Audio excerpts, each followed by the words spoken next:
Come driving rain or winds that churn, I shall return by blade alone, armed if barefoot, to my home.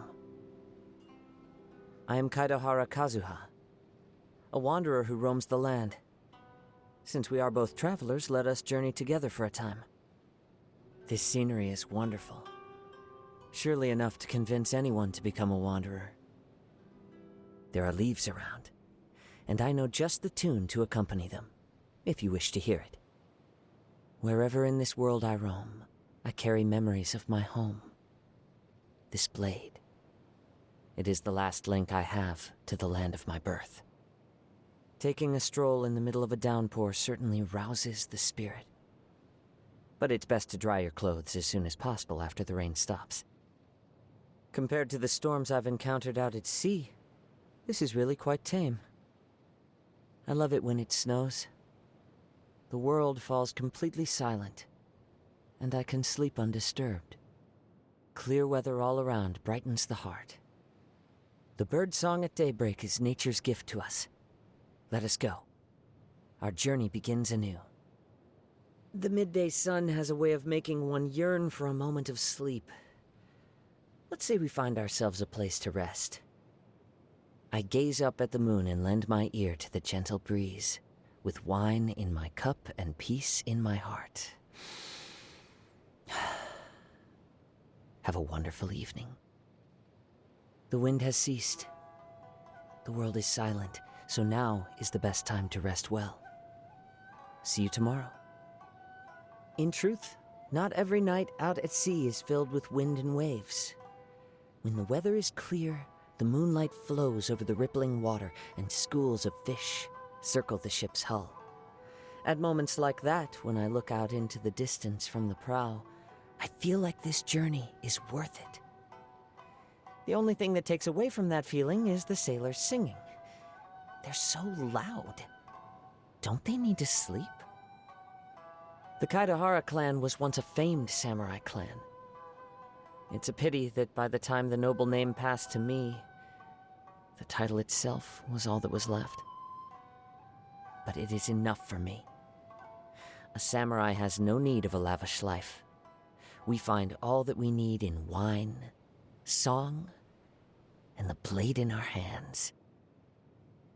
What say you join me out at sea someday when the weather's fine?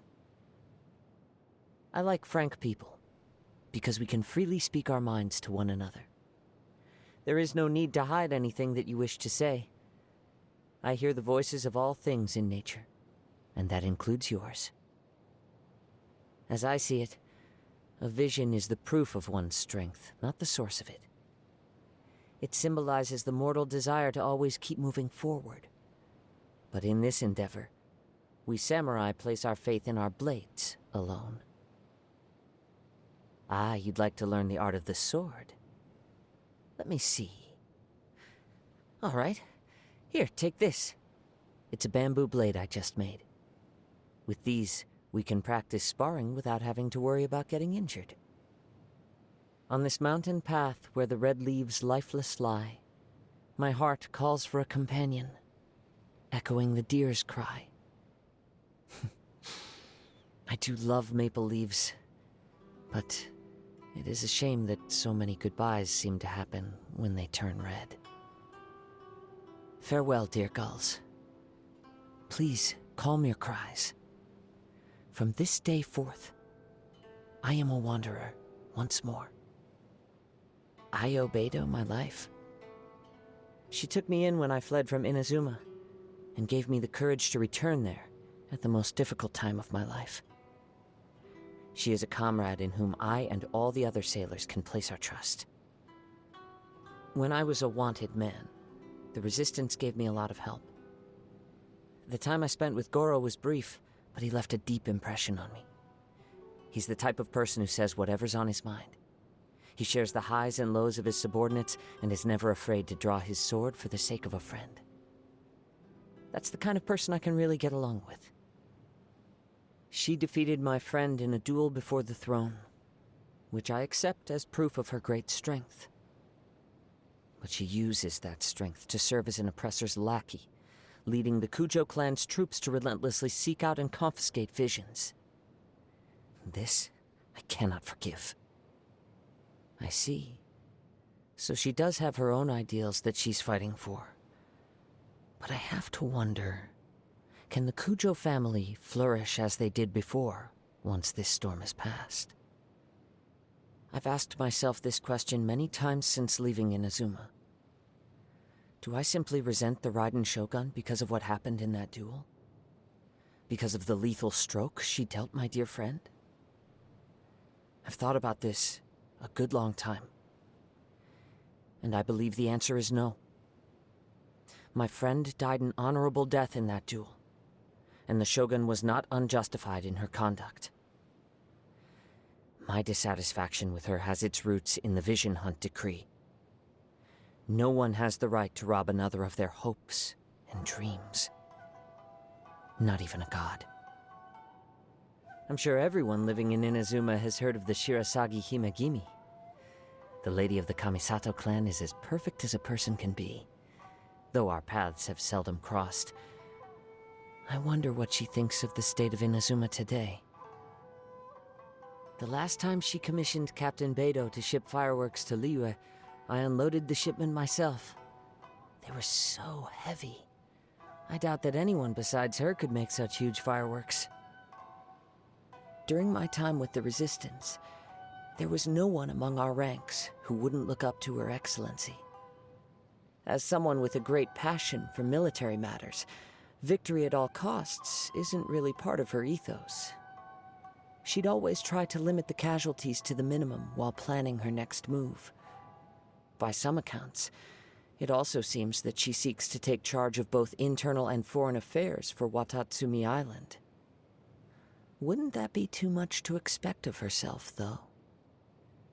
Don't be deceived by his happy-go-lucky disposition.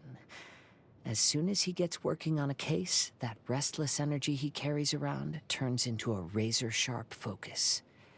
It's quite remarkable to witness. You'd like to know more about me, you say? Well, as you see, I am but a wandering samurai that you could have run into just about anywhere. I have a very keen sense of hearing. My ears pick up all sorts of sounds. The wind through the mountain passes, the parting clouds, the sound of foxes chewing on apples in the forest, the sound of crabs blowing bubbles. This is nature's favor. It allows me to sense danger long before it draws near. I used to love the rain when I was small. The sound of it would lull me into a peaceful sleep. But since I've grown older, my feelings have become more complicated. I still like to listen to the rain today, but whenever I see the storm clouds start to gather, my heart sinks. And I can't help but wonder, will some nice person let me stay the night today? Listening to the rain in drenched clothes is hardly peaceful. Nothing can be when you're constantly interrupting yourself by sneezing.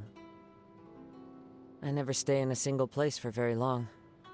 Stagnancy dulls both my connection with nature and the blade I wield. While I am still able to, I want to travel far and wide and meet all sorts of different people. Don't worry. Even if the day comes for us to go our separate ways, I am certain that we will meet again, in some corner of the world. The fate that brings people together is not a cord so easily cut. I like falling asleep on a warm rock that's been soaking in the mid-afternoon sun, then waking up and continuing on my journey with no particular aim in mind. So long as I have my blade by my side, there is nowhere I cannot go. The sounds of nature turn into a clamor of noise during stormy weather. It becomes a constant buzz in my ears. If it happens at night, I end up tossing and turning all night long without getting a wink of sleep.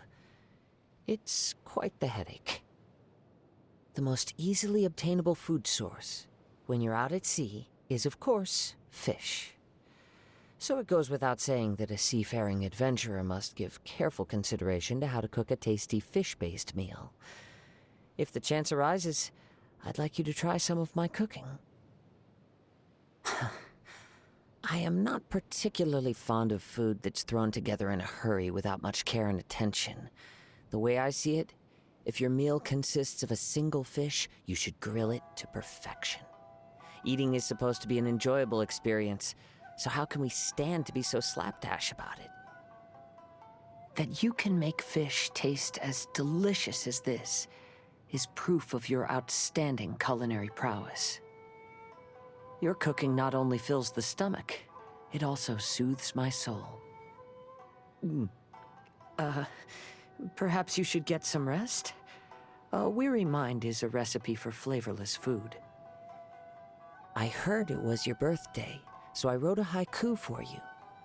Unfortunately, I'm not the most talented in this area, and after trying for several evenings, I was still only able to come up with the first 2 lines. I guess I'll just share what I've got so far then. Sun and moon rejoice. Birds of dawn sing songs anew. Wait, don't say a word. I think the final line is coming to me. Yes. How about far from home with you? Anyway, happy birthday. Let's go and get you some cake, shall we? My blade grows keener. The sound of snow as it lands on the ground is so faint as to be practically non-existent. But now my senses are sharper than ever, and I believe I should be able to discern it. The waves rise high out in the open seas. I, too, must reach new heights of strength. As one travels the world, sorrows and frustrations are bound to journey with you. But I find that I've grown since meeting you, both in martial arts and in strength of character. I am confident that I will be more at ease in life from this point forth.